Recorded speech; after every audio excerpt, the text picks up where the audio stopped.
ассалому алайкум дӯстони азиз, имрӯз хабари хеле даҳшатнок дорем. Дар зери видео лайк монеду хабарро гӯш кунед. Имрӯз сешанбе 10 октябр дар бораи қурби миллию хориҷӣ маълумот медиҳем ки $100 баробар ба 1097 сомонӣ ва ҳамчунин 100 евро баробар ба 1156 сомонӣ. Аз шумо илтимос 1 сония вақтиро сарф кунед, дар видеои мо лайк монед, ба канали мо подписатсия кунед.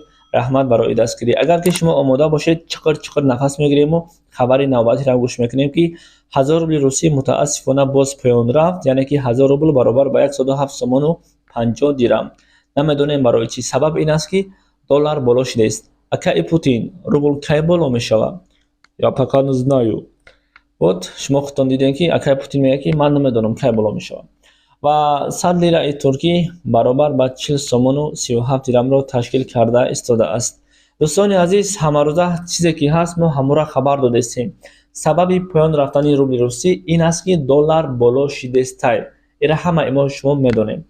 Хуб, дар видеои мо лайк монда бошен, ба канали мо подписатсия карда бошен. На самом деле шумо мужикин, шумо шери нарен. Гап нестай. Ай ҳаматон миннатдорум.